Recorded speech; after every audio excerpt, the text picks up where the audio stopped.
আমরা তো এর আগে ডাল ভ্যারাইটাকার বুঝেছিলাম, ওটা এক ধরনের ডাল। আর এই এইটা কিন্তু বুঝতে হবে, হ্যাঁ, এই যে এটাই ডাল নেই। এই আমার ভিডিও তো দেখা যাচ্ছে, তাই না? ওহ, তো ওয়ার্ডটা লিখছেন ডক্টর জেটি কেন্ট, তাই না? কিন্তু আমাদের পেশেন্ট তো আর ডক্টর জেটি কেন্টের ল্যাঙ্গুয়েজে বলা এইরকম এক্সপ্রেশন কিন্তু আসতে পারে। হ্যাঁ, ও আল্লাহ, আই এই টাইপের কথা আসতে পারে, যেটাকে সামারাইজ যদি করেন তাহলে হবে, মানে আনকনসাস ছিল বলে সে তার ওই আনকনসাস বলবো না ঠিক, মানে ডাল ছিল, ডালটা হয়ে সে তৎক্ষণাৎ একটা রেসপন্স দিচ্ছে। ঠিক আছে, তো এই হলো বিষয়। আর আহ মানে মূল আমি আরো কিছু উদাহরণ দিই, তাহলে এটা আরো ভালো বুঝতে পারবেন। যেমন ধরেন যে একটা বাচ্চা স্কুলে গেছে, হ্যাঁ, একটা বাচ্চা স্কুলে গেছে, ধরেন এই বাচ্চাটা স্কুলে গেছে। তো স্কুল থেকে যখন সে বাসায় আসলো, আসার পরে অনেক বেশি উদাস, হ্যাঁ, খুব মনমরা হয়ে বসে আছে, খুব মনমরা হয়ে পড়ে আছে। তো তখন মারা তো বোঝেনি, সবকিছু বুঝে ফেলে, চেহারা দেখলেই ধরে ফেলে। তো ধরে ফেলছে, কি হয়েছে, তুমি এত উদাস কেন, কি হয়েছে, স্কুলে কিছু হয়েছে? তো বাচ্চা বলছে যে মা, আমি পরীক্ষায় থার্ড হয়েছি। ফার্স্ট না, সেকেন্ড না, থার্ড হয়েছে। তো কি হয়েছে, মা বলছে কি হয়েছে, থার্ড হয়েছে তো কি হয়েছে? তো বাচ্চা বলে, না, আমার তো ফার্স্ট হতে হতো। তো বাচ্চা এইভাবে রিপ্লাই করছে। মা বলছে, আরে ব্যাপার না, তুমি থার্ড হয়েছো তাতে কি, এমন তো হতেই পারে, নেক্সট টাইম তুমি ফার্স্ট হবা, আমার লক্ষ্মী ছেলে, পরের বার তুমি ফার্স্ট হবা। তো তখন বাচ্চা বলছে, না, মা, ক্লাসের ম্যাডাম যখন প্রশ্ন জিজ্ঞাসা করছিলেন, মানে ক্লাস ধরেন 1-2 এর বাচ্চা, তো তাদের তো বেশিরভাগই ভাইভা টাইপ কোশ্চিন হয়, তো এরকম বাচ্চা বলছে যে ম্যাডাম যখন প্রশ্ন জিজ্ঞাসা করছিলেন, উত্তরটা আমার জানাই ছিল, কিন্তু আমার মাথা খাটাতে একটু সময় লেগে গেল, আর এর মধ্যে আরেকটা বাচ্চা উত্তর দিয়ে দিল, উত্তরটা তো আমার জানাই ছিল। আমি কি বুঝাতে পারলাম? আচ্ছা। উত্তর সে জানতো, কিন্তু তার মাথায় আসছিল না। এই মাথায় আসতে আসতে আরেকটা বাচ্চা উত্তরটা দিয়ে দিল। আরেকটা বাচ্চা উত্তরটা দিয়ে দেওয়ায় কি হলো, আরেকটা বাচ্চা উত্তরটা দিয়ে দেওয়ায় সে দিতে পারলো ডালনেস না, ভেঙে গেল। হার্ড হয়ে গেল। তো এইরকম কিন্তু আমি বাচ্চাদের উদাহরণ দিলাম, এইরকমটা কিন্তু আমাদের পেশেন্টের মধ্যেও পাই, উত্তরটা তো আমার জানাই ছিল, কিন্তু তখন তার মাথায় আসছিল না। হ্যাঁ, এইটা আপনাদের মাথায় রাখতে হবে। তাহলে উত্তরটা আমার জানাই ছিল, অর্থাৎ এটা কিন্তু ডাল নিয়ে, আপনি আপনার জানা বিষয়টা তৎক্ষণাৎ, মানে ইমিডিয়েটলি কাজে লাগাতে পারলেন না, অ্যাপ্লাই করতে পারলেন না। আমি আপনারা আমার সামনে ক্লাস করছেন না, ওই ডক্টর শহীদুল ইসলাম ভাই আর ওই 2-1 জন উত্তর দেন, অন্যরা জানেন কিন্তু আসছে না, মাথায় আসছে না, এটাও কিন্তু ডালনেস, এটা হলো আপনার ডালনেস। হ্যাঁ, তো এরকম অনেক উদাহরণ দেওয়া যায়, প্রচুর উদাহরণ দেওয়া যায়। আপনি আরেকটা পার্সনের কথা বলি, এক লোক সকালে ঘুম থেকে উঠে, তাকে অফিসে যেতে হবে। তো অসুখ হওয়ার আগে ধরেন যে আমি আমি আপনাদেরকে একটা সিনেমার গল্প বলছি, হ্যাঁ, আমি গল্প করব, আপনারা সিনেমা দেখবেন, সিনেমার মতন করে ক্যারেক্টার গুলাকে নাচাবেন, তাহলে দেখবেন যে খুব ভালো হচ্ছে। আর ভিডিওর কেউ আশা করবেন না, এইটাই নোট করে নেবেন, এটা দিয়ে আপনাদের হবে, অ্যাটেন্টিভলি আমাকে শোনেন। তো অসুখ হওয়ার আগে তার ধরেন মা বা তার ওয়াইফ বা তার বোন, বাড়িতে যারাই থাকেন, সকালে যারা রান্না করেন, আহ সমস্যা নাই। হ্যাঁ, এমন নয় যে মানে আমি মারা রান্না করে মানে মা বোন ওয়াইফ রান্না করে মানে সব বাসায় যে তারাই রান্না করবে তা কিন্তু না। হ্যাঁ, তা কিন্তু না। অনেক ইয়াতে তো পুরুষরাও রান্না করে, আমি ওইদিকে যাচ্ছি না। আমি আমার গল্পের দিকে আসি। হ্যাঁ, তো ধরেন যে বাড়িতে বোন আছে, মা আছে, বাড়িতে একটা চেনা রুটিন বা একটা নিয়ম অনুযায়ী চলে। সকালে ঘুম থেকে ওঠার আগে আপনি ব্রাশ করছেন, গোসলে গেছেন। হ্যাঁ, এদিকে বাড়ির লোক এসে বলে আর একটু থামো। হ্যাঁ, ব্রাশ করতে গেছেন, এবার বাড়ির লোক মা বোন বা ওয়াইফ যাই হোক সে সবাই একটু থামো তো, সকালে কি নাস্তা খাবা। তো আমাদের প্রত্যেকটা বাড়ির কিন্তু একটা নির্দিষ্ট মেনু থাকে, তাই না? নির্দিষ্ট মেনু, যার বাড়িতে রুটি হয় প্রতিদিন রুটি হয় বা খিচুড়ি, আমার বাড়িতে যেমন ভাত হয়, রুটি হয়, ওই রকম। তো একজন পুরুষ মানুষ সে গোসল করতে যাচ্ছে, ঘুম থেকে উঠছে কেবল, চোখের মধ্যে ডলা দিচ্ছে, ওইদিকে এরকম কন্ডিশনে ওয়াইফ এসে তার সামনে বললো যে আজকে কি খাবে, ব্রেকফাস্টে তোমার জন্য কি করবো। আহ, তোমার যা খুশি একটা বানায় নাও, যে আর অন্য কিছু কিন্তু সেই লোকটা কিছু বললো না। তো আমি আপনাদেরকে এই মানে একটা উদাহরণ দিচ্ছি আর কি, এটা যে ঘটবে তা না, আমি এই বিষয়টাকে বোঝানোর জন্য আর কি। তো ওয়াইফ এসে বললো কি খাবে। তো মনে করেন যে পুরুষটা হলো কোকুলাস ব্যক্তি, কোকুলাস পার্সন, তখন সে কি বলবে, আরে যা খুশি একটা বানায় নাও। হ্যাঁ, যা খুশি একটা বানায় নাও। এরকম কিন্তু দেখেন আমরা কিন্তু ইয়েও দেখি, অনেক হাসির ফানি ভিডিও কিন্তু আমি অনেক ভিডিও আমার মাথায় আসছে, কিন্তু আসলে এখন টাইমের অভাবে আমি কিন্তু ওটা খুঁজে পাইনি, মানে খুঁজতে পারিনি আর কি। আমি পেলে আমি আপনাদেরকে দেখাবো, যে যা খুশি একটা বানায় নাও। তো এখন ওয়াইফ তো আর কুকুলাস না, তো সে হয়তো একটু রেগে যাবে বা একটু, হ্যাঁ, জিজ্ঞাসা করলাম আমি বলতে পারো না। তো পপুলাস এইরকম কন্ডিশনে যখন দেখবে যে ওয়াইফ একটু টক ঝাল করতেছে, গলার টোন একটু ঝাঁঝালো হচ্ছে, তখন পপুলাস চাইবে যে যত তাড়াতাড়ি এই ঝামেলা থেকে মুক্ত হওয়া যায়, জান ছড়ানো যায় আর কি, আমার পিঠ বাঁচানো কাজ। তখন সে, আরে ভাই তুমি নিজের মতো বানায় নাও না, তুমি যা বানাবা সেটা আমি খেয়ে নিব। তাহলে বুঝলেন, কোকুলাসকে যদি কোকুলাস পার্সনের সামনে, মানে একটা ম্যান, একটা পার্সন ডিজিজ অবস্থায় হোক বা সে যখন কোকুলাস হয়ে থাকে, তার সামনে যখন একটু টকঝাল করা হয়, একটু হ্যাঁ, একটু রাগ দেখানো হয়, তখন সে কি করে, পিঠ বাঁচানোর জন্য, তুমি যে করো তো, যা যা করো আমার সমস্যা নেই, আমি খেয়ে নিব।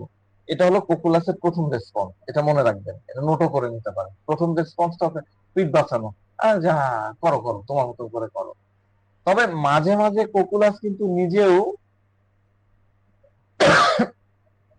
দেখা যাচ্ছে ওই কথাটাও মুখ দিয়ে বলে না, জিজ্ঞাসা করলে উত্তর দেয় না। এটাও কিন্তু কোকুলাসের যে ডালনেসের কারণে জিজ্ঞাসা করলে ওই আচ্ছা যা ইচ্ছা করো এই কথাটাও কিন্তু উত্তর দেয় না। তো আমি আমার প্র্যাকটিস লাইফে রুগীকে জিজ্ঞাসা করি কোকুলাস প্রমাণ করা, মানে ভেরিফাই করার জন্য আমি জিজ্ঞাসা করি যে আচ্ছা, সকালে যখন ঘুম থেকে আপনি ওঠেন, তখন আপনার মনের মধ্যে কি ধরনের চিন্তা আসে। তখন রুগী অবাক হয়ে বলে যে ডাক্তার সাহেব আপনি কি বলছেন, এরকম প্রশ্ন একটু অবাক হয়ে যায়, একটু চোখ বড় করে তাকায়। হ্যাঁ, না স্যার, আপনি আমার এই কথা কিভাবে জানলেন? হ্যাঁ, নিশ্চয়ই আমার স্ত্রী আপনাকে এই কথাগুলো বলেছে, মানে একটা পেশেন্ট কিন্তু আমাকে এভাবে বলছিল, আমার বউ মনে হয় আপনাকে এই কথাগুলো বলেছে। তো এর মানে হলো পপুলার সম্পর্কে, মানে আমার পার্সোনাল স্টাডি, এবং স্টাডি বলবো কি, স্টাডি মানে পেশেন্ট স্টাডি, নট বইয়ের স্টাডি। অ্যাজ এ ম্যান কোকুলাস হিসাবে আমার মানে এক বিস্তারিত স্টাডি আছে। সে কিভাবে উঠে, সকালবেলা কি করে, কিভাবে টয়লেটে যায়, এই আপনার কি বলে, তোয়ালা কিভাবে রাখে, ব্রাশ কিভাবে ঘষে, কি খায়, কিভাবে কাজ করে, কিভাবে রাগ প্রকাশ করে, হ্যাঁ, কোনো জিনিস হলে সেটাকে সে কিভাবে ফলো করে, রোগাক্রান্ত অবস্থায় তার কিভাবে ইয়ে হয়, আমি মোটামুটি আমার মিস হয় না। হ্যাঁ, আমার মোটামুটি সব অ্যাঙ্গেল জানা, মানে পপুলাসের মোটামুটি ধরেন যে যত ফ্যাসেট আছে, যতই আছে, এগুলো আমি মোটামুটি জানি। আমি কিছু কিছু আপনাদের সাথে শেয়ার করছি, এই কারণে আহ, আপনাদের জানি না বুঝতে পারছেন কিনা, আমার একটু মনে হয় এলোমেলো হচ্ছে বলাটা। তো যাক, আমি একটু বলে নিলাম যে পপুলাসের আমার এই পড়ানোর উপরে আপনারা 100% কনফিডেন্স রাখতে পারেন, কারণ আমার কোকুলাস খুবই কম মিস হয়। হ্যাঁ, কোকুলাস হলে ওটা কাজ হয়। মানে আমি আমার সবচেয়ে বড় কেস, ওই যে বলছিলাম লিভার সিরোসিস, মানে আমি পুরা অ্যাস্টনিশ। লিভার সিরোসিস জেনারেলিটিস এর মধ্যে, অর্গানো স্পেসিফিক এর মধ্যে লিভার সিরোসিসের আমি কোকুলাসকে পাইনি। সেখানে কোকুলাস দিয়ে সে দীর্ঘদিন সে মানে কোনো প্রকার প্রবলেম ছাড়াই বেঁচে ছিল এবং ভালো ছিল। তো যাক, এখন ওয়াইফ তাকে জিজ্ঞাসা করলো, মনে করেন ওই ওয়াইফকে, যে আজকে কি রান্না করব। তো তার কাছ থেকে সেরকম ওয়াইফ উত্তর যেহেতু পেলো না, আচ্ছা ঠিক আছে, আজকে আমি উম, এই আলু বা গাজর দিয়ে একটা সবজি বানায় ফেলতে। তো তখন লোকজন, হ্যাঁ রান্না করো। তো ঠিক আছে রান্না করো, এটা কেন বললো? কারণ যত দ্রুত ঝামেলা, বউ তো একটা ঝামেলা খ্যাচ খ্যাচ করে, যত দ্রুত ঝামেলাটা এড়ানো যায় ততই ভালো। এই কারণে সেখানে যাও যাও যাও করো। এই যে যাও যাও যাও করো, এটা কিন্তু সে মন থেকে বলেনি, মন থেকে কিন্তু মেনে নেয়নি, কিন্তু যেহেতু ঝামেলা থেকে পিঠ ছড়ানো আর কি, যত দ্রুত তাকে দূর করা যায় সে দূর করে দিল। এখন এখন রান্না টান্না কমপ্লিট, ওয়াইফ তো তার কথায় রাজি হয়ে রান্না করলো, সবজি, গাজরের সবজি আলু টালু দিয়ে নিয়ে আসছে। হ্যাঁ, তো সে, এখানে একটা প্রশ্ন আছে আমার বা আপনাদের এখানে চিন্তা করার আছে, সে কেন পিঠ তার পেছন ছড়ানোর জন্য ওয়াইফকে যাও যাও যাও, তুমি করো করো করো, এই কথাটা কেন বললো? এটা কিন্তু আরেকটা কারণও আছে। কারণ ওই যে ঘুম থেকে উঠছে ওই মুহূর্তে কিন্তু তার মাথা কাজ করছে না যে সে কি বলবে, অথবা সে এই মাত্র গোসল টোসল ছেড়ে আসলো, এখনো কিন্তু তার ব্রেনটা খোলেনি, ডাল থেকে গেছে, জট প্যাকে থেকে গেছে। তো ধরেন যে ওয়াইফকে তো পার করে দিয়েছে, এবার তার প্রয়োজনীয় কাজ টাজ সারলো, সেরে টেরে রুমে টুমে এসে ফ্রেশ ট্রেশ পরিষ্কার হয়ে এবার সে রান্নাঘরে গেছে, এখন নাস্তা করবে, করে অফিসে যাবে। এবার ওয়াইফকে বলছে রান্নাঘরে, এই তুমি কি রান্না করছো গো? ওয়াইফ বলছে, কেন? আমি তো তোমাকে বললামই আমি তো গাজর আলু দিয়ে সবজি বানাচ্ছি। তখন কোকুলাস বলবে, আমি একদম জানি এই কথাই বলবে, আপনার বাড়ির কোকুলাস হলেও আপনি দেখবেন এই কথাই বলবে, আরে তুমি তো গতকালকে তো সেম রেসিপি দিয়ে সবজি বানাইছিলা, গতকালকেও বানাইছো পরশুদিনও বানাইছো। তখন আরে আমি তো তোমাকে আজকে বললাম, ওয়াইফ বলতেছে যে কেন, আমি তো তোমাকে জিজ্ঞাসা করলাম যে আজকেও কিন্তু গাজর আলু পটল এগুলাতে আমি সবজি বানাবো, বানাবো কিনা। তখন তো তুমি বললা যে হ্যাঁ বানাও। এবার এই কোকুলাস লোক বলবে, আরে আমি তো তখন বুঝতে পারিনি যে তুমি কি বলছিলা, আমি তো তুমি কি বুঝতেছিলা, তোমার প্রশ্নটা আমি বুঝতে পারিনি। দেখুন, সে কি বলতেছে, আমি তুমি কি বলছিলা বুঝতে পারিনি, তার মানে তুমি কি প্রশ্ন করেছিলা সেটা আমি বুঝতে পারিনি। তাই সে ইয়ে হয়ে গেছে। তাহলে এটা কোনো একটা কোশ্চিন হতে পারে বা একাধিক কোশ্চিন হতে পারে। এখন সে বলবে, আচ্ছা ঠিক আছে, তুমি যখন বানিয়ে ফেলেছো, 3 দিন ধরে একই জিনিস খাচ্ছি, আজকে যখন বানাইছো তখন খেয়েই নিব। দেখুন এখানে কোকুলাস কি করছে, ওয়াইফ যখন বললো আমি বানিয়ে ফেলেছি, তখন কোকুলাস সেটা নিয়ে কিন্তু আর দুটা কথা বলেনি, অথচ তার মনই টানছে না আবার সেই আলু পটল গাজর, যে আবার ওই জিনিস খাবো, মনের মধ্যে কিন্তু চলছে, কিন্তু ওয়াইফ বানায় ফেলেছে, ওয়াইফের সাথে আর শব্দ করা যাবে না, ঝগড়াঝাটি করা যাবে না। সে বললো আচ্ছা চলো, বানায় যখন ফেলছো তখন আজকের মতো খেয়ে নি, তবে আগামী দিন হুট করে আবার এই জিনিস বানায় ফেলো না। এই বলে, এটা কিন্তু বলবে সে, বলে সে চুপচাপ খেয়ে নেবে। তো ওয়াইফ তখন কিন্তু বুঝে যাচ্ছে যে হাজবেন্ড পছন্দ হচ্ছে না, কিন্তু সে ঠিক আছে, তখন সে বলবে যে আচ্ছা ঠিক আছে। তো এরকম আরো অনেক অনেক এক্সাম্পল কিন্তু আপনাদের সামনে দেওয়া যায়, এই একটা রুব্রিক্সে অনেক অনেক উদাহরণ দেওয়া যায় নানান বিষয় নিয়ে, নানান ভাবে এই বিষয়গুলো আছে। তো আমি এত বিস্তারিত আপনাদেরকে বলতে চাই না, এত বিস্তারিত বলতে গেলে আপনাদের ধৈর্য চ্যুতি ঘটে যাবে, আর একটা রুব্রিক্স নিয়ে পুরো ক্লাস শেষ করে ফেললে তো বলবেন যে এই খালি একটা রুব্রিক্স শিখবে। হ্যাঁ, তো এরকম এই রুব্রিক্স নিয়ে দিনের পর দিন অনেক গল্প ঘটনা বলা যায়, কারণ আমি যে বললাম পপুলাসের প্রত্যেকটা গলিতে আমার যাওয়া আছে, একদম চিপা গলি পর্যন্ত আমি জানি। আমি আপনাদেরকে টাইম টু টাইম সেই বিষয়গুলো শেখাবো। তো আমার বিশ্বাস আপনারা এই গ্রুপে যারা যোগ আছেন, অ্যাটলিস্ট আমার এই মেডিসিনটা যারা করবেন, অ্যাটেন্টিভলি করবেন, আমি সব সময় আপনাদেরকে বলি যে ক্লাস যখন করবেন সব কাজ ফেলে রাখেন, রেখে ক্লাস কি করেন, তাহলে ক্লাসটা শিখতে পারবেন। দেখবেন যে এই আরো এক দুইটা ক্লাস নিব, এর মধ্যে দেখবেন যে আপনারা খুব ভালোভাবে ক্যালকুলাস শিখে গেছেন। হ্যাঁ, এবং কিছু শিখেন আর না শিখেন, আপনার কাছে মনে হবে ওহো কি সুন্দর একটা রূপে শিখে গেছে, এই তৃপ্তিটা আপনাদের মধ্যে আসবে। তো যাক, আমরা ডক্টর কেন্টের আলোচনায় ছিলাম।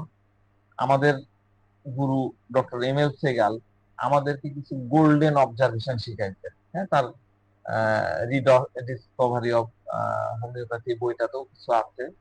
তো যেহেতু অনুবাদ গুলা খুব কঠিন, হ্যাঁ, এবং সেগুলাকে পাঠ উদ্ধার করে পড়াটা আসলে একটু কঠিন, তো সেই বিষয়গুলাই আমি আরো মাঝে মধ্যে আপনাদেরকে একটু সহজ করে বোঝানোর ইয়ে করবো। তো আমরা এই গোল্ডেন ইয়েটা, ও ওয়ার্ডটা গিয়েছেন, ওয়ার্ডটা কিন্তু দিয়ে গেছেন আমাদের জিটি কেন, কিন্তু এটা যে অবজারভেশন, এটার যে বিস্তারিত ব্যাখ্যা, এটা কিন্তু ডক্টর এম এল সেগাল স্যারই আমাদেরকে শিখাই গেছেন। এটা আমি বলতে পারবো যে মহামূল্যবান একটা মানে কি বলবো প্রয়োগ, বাস্তবিক প্রয়োগ তিনি আপনাদের দেখাচ্ছেন। আমি কনফিডেন্ট এখানে যারা প্র্যাকটিস করেছেন, এই যে এই লাইনটাকে ইউজ করে আপনারা কখনোই এটা ব্যবহার করেন না, আমি কনফিডেন্ট। যদি কেউ আমার ভুল হতে পারে, যদি কারো জানা থাকে আমাকে বলতে পারেন।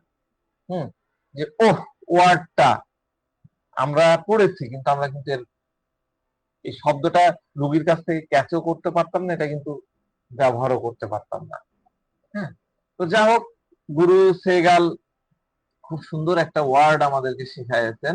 আমি গুরুর ছবি না দিলে অকৃতজ্ঞ হয়ে যাই, কারণ কোকুলাসটা আমি মূলত তার কাছ থেকেই শেখা, তার ফলোয়ার, তার জায়গা থেকে। তো তিনি কি বলেছেন, what can not be cured must be endured. যে রোগ ভালো করা যায় না তা সহ্য করে নিতে হবে, তিনি কিন্তু বলেছেন। এই লাইনটা দিয়ে তিনি কোকুলাসকে অন্য একটা উচ্চতায় নিয়ে গেছেন। এই লাইনটার মধ্যে কোকুলাস, এই লাইনের সবচেয়ে বড় উদাহরণ হলো কোকুলাস। এর মানে হলো যে জিনিস বা যে পরিস্থিতি আপনি নিজে ঠিক করতে পারবেন না, আপনি নিজে বদলাতে পারবেন না, তার জন্য বসে বসে কাঁদার প্রয়োজন নাই, কাঁদার কোনোই প্রয়োজন নাই। সেটাকে ভালোভাবে বুঝে নিয়ে মানিয়ে নিন। এই যে আমি বুঝতে পারলাম এবং মানিয়ে নেওয়া, এই একটা লাইনেই তিনি কোকুলাসকে বলে দিয়েছেন, এটাকে বলে কোকুলাসের অ্যাডাপ্টেশন। কি বলে? কোকুলাসের অ্যাডাপ্টেশন। যদি কোনো পরিস্থিতি পরিবর্তন করা সম্ভব না হয়, আপনি কোনো পরিস্থিতি পরিবর্তন করতে পারতেছেন না, যদি আমি কোনো ব্যক্তিকে পরিবর্তন না করতে পারি, যদি আমি নিজের রোগ থেকে ভালো হতে না পারি, যেমন রোগী এসে বলে ডাক্তার সাহেব আমি মনে মনে ভাবলাম অনেক হয়েছে, অনেক তো দৌড়ালাম, অনেক তো ট্রিটমেন্ট করালাম, চলো ছেড়ে দাও, কি আর করার আছে, এভাবেই থেকে যায়, যেমনটা চলছে চলুক। এই কথাটার অর্থটা কি? এক লাইনে যদি আমরা সামারাইজ করি, এর অর্থ হচ্ছে ওই সেগাল স্যারের কথা, পরিস্থিতি বদলানোর কোনো দরকার নাই। কোন কোন রোগীর ক্ষেত্রে এরকম মানসিকতা চলে আসে, যা চলছে চলতে দাও, আমার মতো আমাকে থাকতে দাও, যা চলছে চলতে দাও, বদলানোর দরকার কি। এটিও কোকুলাসের একটা অন্যতম বড় নিয়ম বা একটা প্রিন্সিপাল। যা চলছে চলতে দাও, লিখে নিতে পারেন, যা চলছে চলতে দাও, বদলানোর দরকার কি। দিস ইজ মানে a great principle of cocculus. কোকুলাসের একটা নিয়ম হলো যা চলছে চলতে দাও, তাকে পরিবর্তন করার প্রয়োজন নাই। এই কারণে কোকুলাস ব্যক্তিদের মধ্যে দেখবেন এরা জীবনে খুব বেশি জব চেঞ্জ করে না, জব জব সুইচ করে না, চাকরি চেঞ্জ করে না। ধরেন যে আমাদের ব্যাংক গুলোতে আমরা কি দেখি, আমাদের ব্যাংক গুলাতে হয় কি, বেসরকারি ব্যাংক গুলাতে ধরেন 2 বছর ব্র্যাক ব্যাংকে চাকরি করলো, তারপরে ওখান থেকে একটা এক্সপিরিয়েন্স নিল, নিয়ে প্রাইম ব্যাংকে গেল, একটা প্রমোশন নিয়ে বেতন একটু বেড়ে গেল, এইভাবে কিন্তু লাভ দিয়ে দিয়ে চলে। নট অনলি ব্যাংক, অন্য সেক্টর গুলাতেও তাই হয়, এক্সপিরিয়েন্স হয় আরো উপরের দিকে যায়, কিন্তু পপুলাস তার জীবনে চাকরি খুব একটা চেঞ্জ করতে চায় না। যদি তার কোনো কাজ বা ব্যবসা আগে থেকে চলে আসছে, ধরেন যে সে কোনো একটা কাজ করে, কোনো একটা ব্যবসা, তার খানদানি ব্যবসা থাকে না, পারিবারিক ব্যবসা চলে আসছে, সে ওটা নিয়েই পড়ে থাকবে। এটাও খুব ইম্পর্টেন্ট, লিখে নেন, ম্যাথমেটিকা গুলোতে এইভাবে দেওয়া নাই। পারিবারিক ব্যবসা, খানদানি ব্যবসা, সে ওটা নিয়েই পড়ে থাকবে। ধরেন একজন রোগী আপনার কাছে আসলো, আপনি জিজ্ঞাসা করলেন যে আহ, আপনি কি কাজ করেন, আপনার প্রফেশনটা কি? তখন রোগী বলে, স্যার আমি কাপড়ের ব্যবসা করি, আমার কাপড়ের বিজনেস আছে। আপনি জিজ্ঞাসা করলেন এই কাপড়ের ব্যবসাটা কি আপনার নিজস্ব? সে বলবে, না স্যার, এটা আমার দাদার ছিল, তারপরে আমার দাদা মারা যাওয়ার পরে আমার বাবা করছেন, এখন আমি করছি। আপনি বললেন, আচ্ছা ভাই, দাদা যা করেছে তার বাপ বাপ তার ছেলে মানে আপনার বাবা সামলাইছে, সেটা তো ঠিক আছে, কিন্তু বাবা যা করছে সেটা কেন আপনি করছেন, সেটা কেন আপনি করতে গেলেন? তখন সে বলবে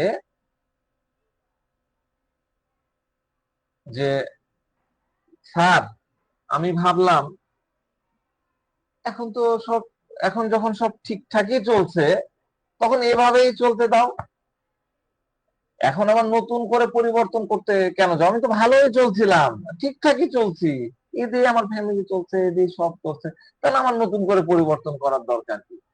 তখন আপনি এর প্রেক্ষাপটে বা আমি আমি হলে এরকম জিজ্ঞাসা করি, আচ্ছা, যে দোকানটি আপনি এখন চালাচ্ছেন, যে দোকানটি আপনার রয়েছে, সেটার কি আপনি নাম বদলাইছেন?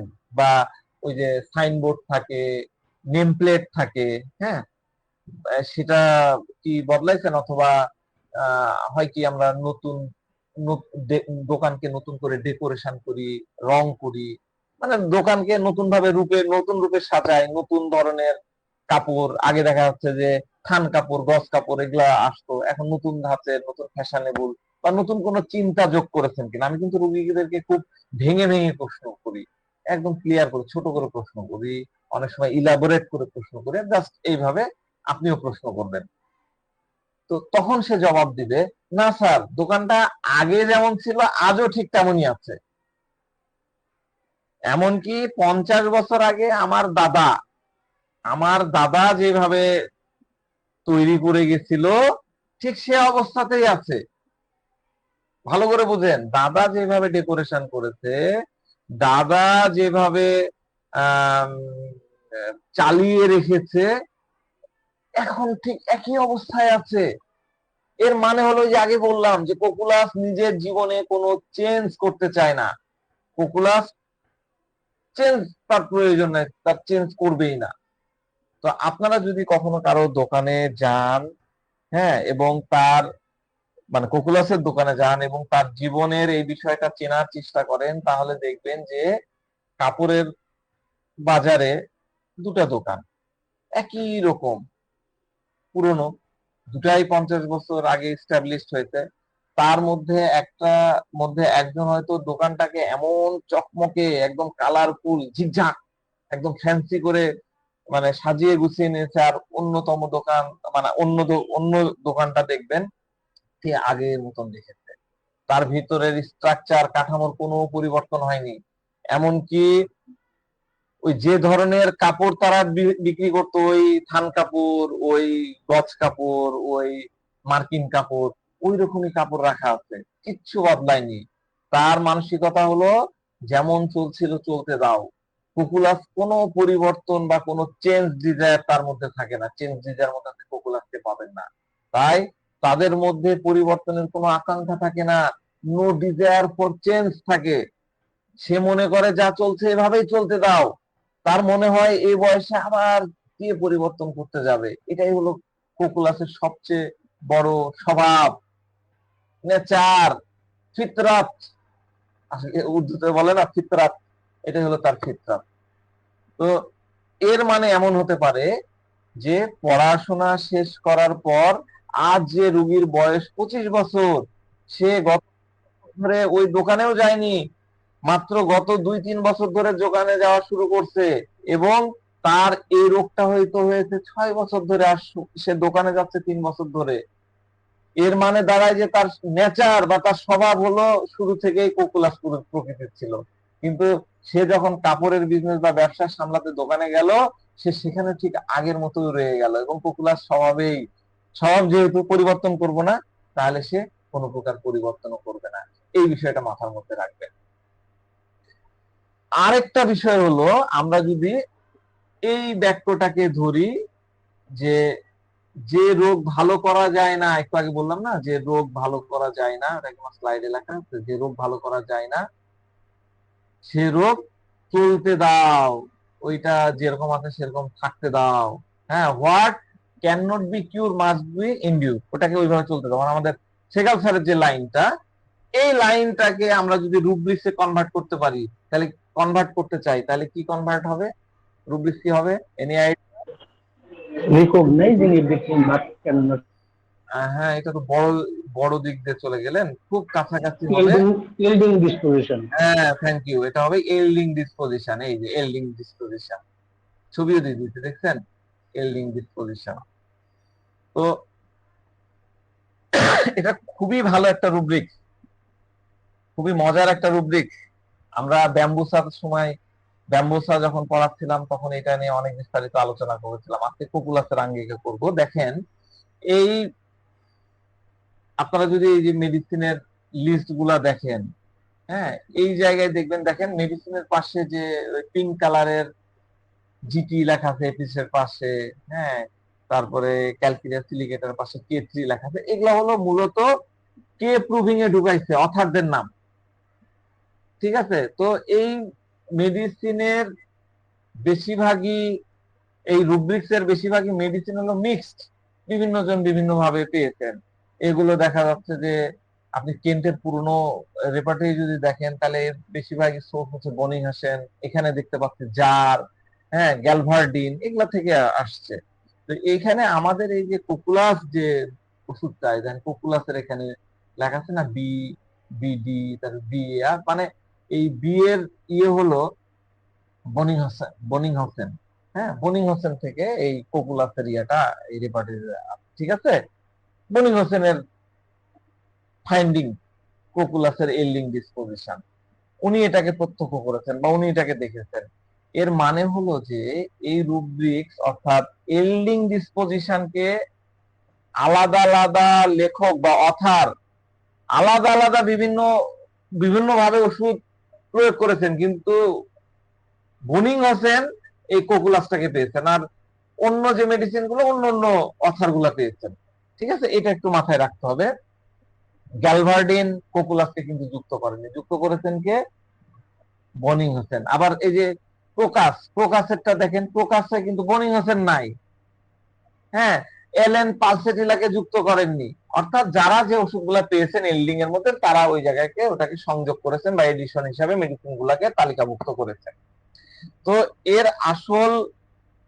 এর মানে হলো যে এখানে যে 17টা মেডিসিন আছে, এগুলো আলাদা আলাদা সময়ে আলাদা আলাদা উপায়ে এল্ড করে। ঠিক আছে, আলাদা আলাদা উপায়ে এল্ড করে। সব মেডিসিন কিন্তু একই উপায়ে একইভাবে নমনীয় হয় না। এল্ডিং করা মানে নমনীয় হয়, নতি স্বীকার করা, সে নতি স্বীকার কিন্তু করে না। ঠিক আছে, এই বিষয়টা কিন্তু মাথায় রাখতে হবে। মানে আমি এখন যে ব্যাখ্যাটা দিব, এটা কিন্তু অন্য মেডিসিনে যে আপনি ব্যাখ্যা হিসাবে গ্রহণ করবেন, এটা কিন্তু হবে না। ঠিক আছে, কিন্তু বেসিক জিনিস একই থাকবে। তো এখানে দেখেন লেখা আছে কি, এল্ডিং ডিসপোজিশন, দুটো ওয়ার্ড, এল্ডিং এবং disposition. What is disposition? Disposition মানে কি? সাধারণ মানুষ আপনাকে এল্ডিং বলেই, এল্ডিং শব্দটা পড়াই দিল, আমাদের স্যাররা পড়াই দিল, বাস, হয়তো মুখে একটু ডিসপোজিশনটা বলে দিল, ওই পর্যন্ত শেষ। তো ডিসপোজিশন মানে হলো কোন একটা বিষয়ে মানুষের যখন অভ্যাসে পরিণত হয়। ডিসপোজিশনের মানে কি বললাম, যেখানে ডিসপোজিশন ওয়ার্ডটা দেখবেন, ডিসপোজিশনের অর্থটা করবেন হচ্ছে যেটা মানুষের অভ্যাসে পরিণত হচ্ছে। এক অর্থে আপনি ওই নির্দিষ্ট অবস্থান বা নির্দিষ্ট পজিশনে স্থায়ীভাবে থাকা শুরু করছেন, আপনি সেখান থেকে আর নড়াচড়া করতে চান না। আপনার মনে হয় ঠিক আছে, জীবন যেভাবে চলছে চলুক, আর সরার দরকার কি? তো আমি একটু আগে যে গল্পটা বললাম, বাজারে কাপড়ের দোকানদার, সে শিক্ষা দীক্ষা গ্রহণ করে এসে ওই বাপদাদার দোকানে বসে সে কোনো পরিবার যেভাবে চলছে চলুক নাকি, ওই অবস্থান থেকে সরছে না। তাহলে এটা হলো এল্ডিং ডিসপোজিশন। বুঝতে পারলেন? আমরা আরেকটু বুঝি। দেখেন, এল্ডিং, এল্ডিং ভালো করে নোট করে নেবেন। এল্ডিং মানে কি?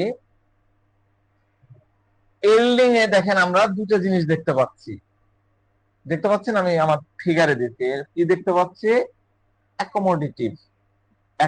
অ্যাকোমোডেটিভ মানে হচ্ছে মানিয়ে নেওয়া, আর হচ্ছে পেশেন্ট। পেশেন্ট মানে হচ্ছে কি? ধৈর্যশীল, তাই না? তো 1 নাম্বার হলো অ্যাকোমোডেটিভ, 2 নাম্বারে হচ্ছে পেশেন্ট। ঠিক আছে, এটা মাথায় রাখবেন, মুখস্থ করে ফেলবেন। এই দুইটা শব্দ রয়েছে, এগুলো আপনাকে কিন্তু খুব ভালোভাবে খেয়াল রাখবেন যে এল্ডিং শব্দটার আসল মানে হলো সে খুব সহজে যে কোনো পরিস্থিতির সাথে নিজেকে অ্যাকোমোডেট করে ফেলে, অ্যাকোমোডেট মানিয়ে নেয়। তার মূল চিন্তা ধারণা থাকে, মূল চিন্তা থাকে যে অন্য কাউকে কোনো কষ্ট দেওয়া যাবে না, অন্য কেউ কষ্ট পাক, এটা হবে না।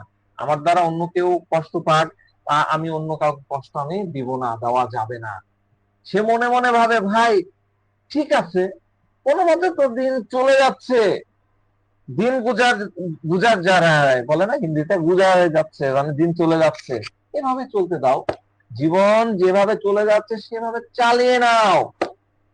এখন আমি এই সংসারের, আমি এদেরকে তো পরিবর্তন করতে পারবো না, সংসারের এই মানুষগুলোকে তো আমি পরিবর্তন করতে যাবো, আমি কেন যাব?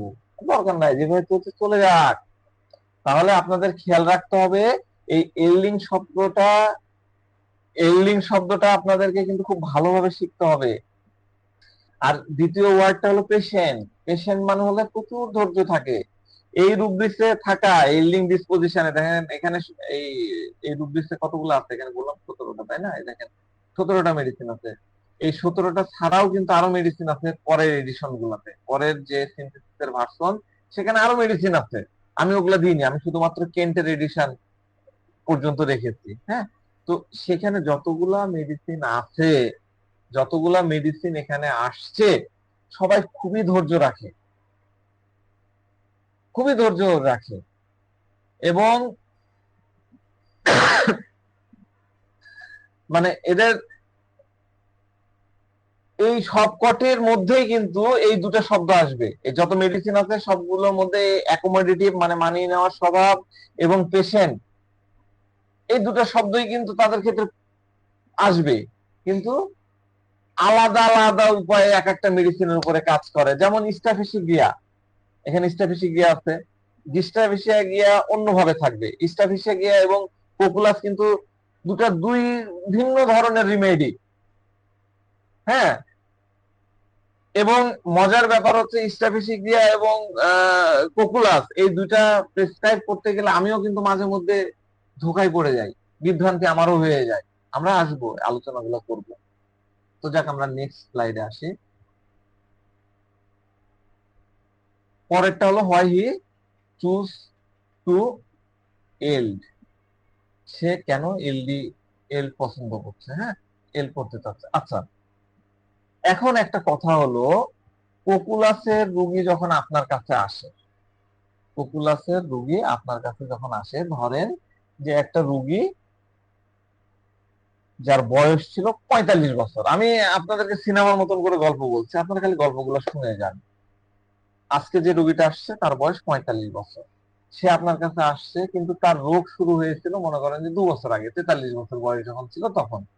তাহলে তার 43 বছর বয়সের আগের যে লাইফ, ভালো করে বোঝেন, অনেক বড় ফিলোসফি আমি কিন্তু আপনাদেরকে এখন বোঝাতে যাচ্ছি।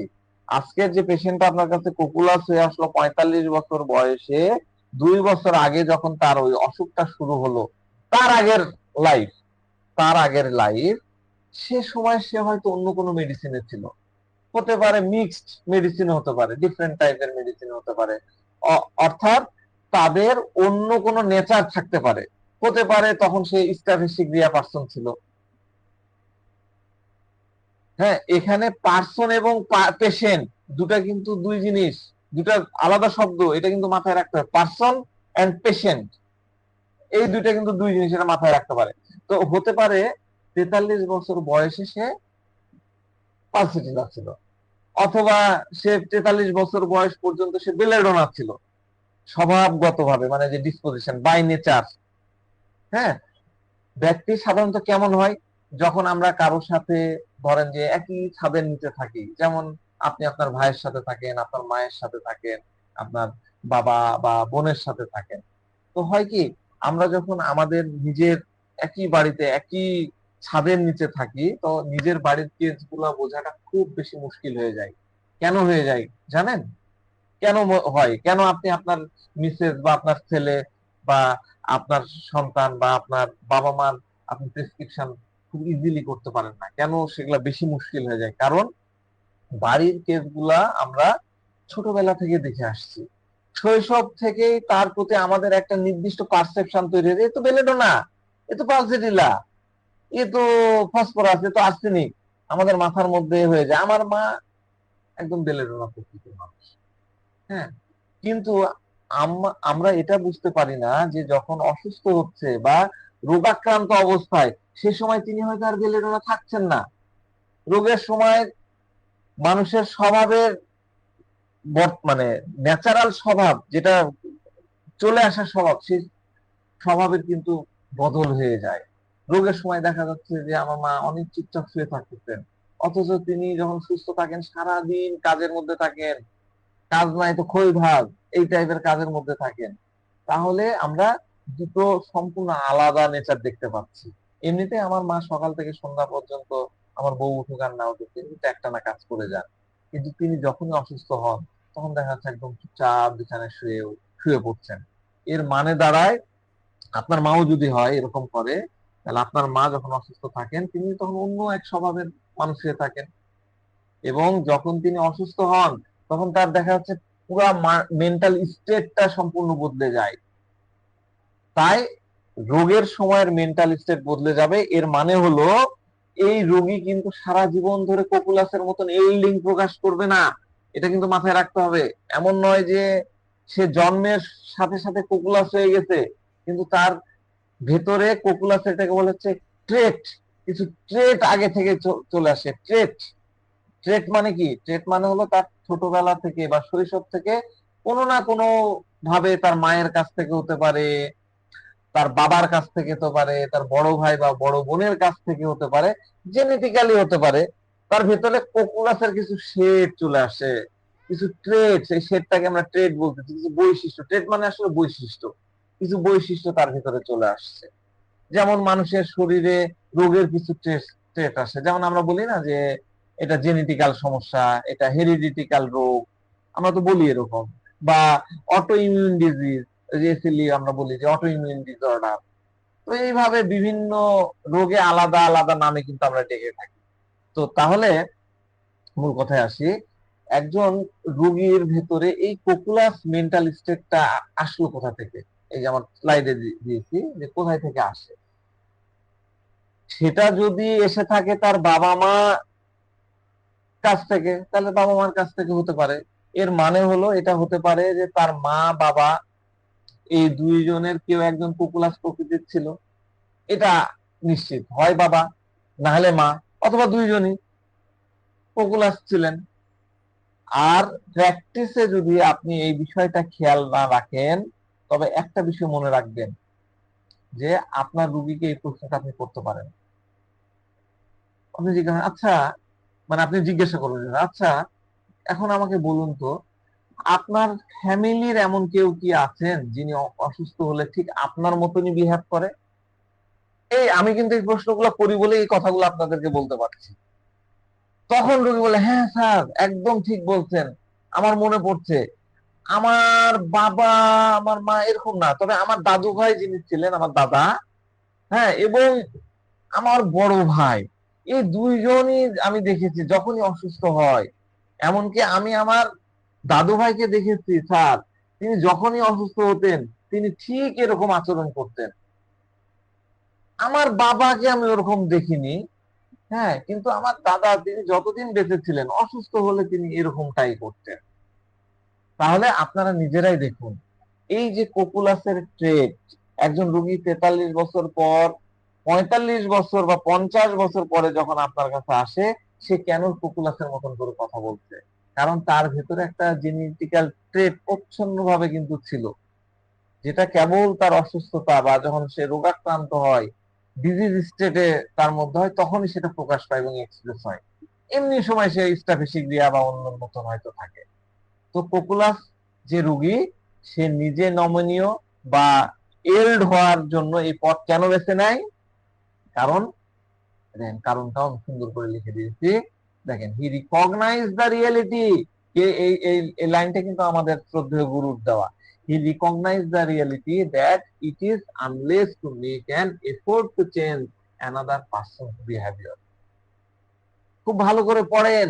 তিনি শেষমেশ এই কঠিন বাস্তবতার মুখোমুখি হয়ে দাঁড়াতে পারছেন, দাঁড়িয়ে বুঝতে পারছেন যে অন্য মানুষের সব স্বভাব বদলানোর পেছনে নিজের শক্তি আর সময় নষ্ট করা হচ্ছে সেভ বোকামি, ইউজলেস, সেভ বোকামি।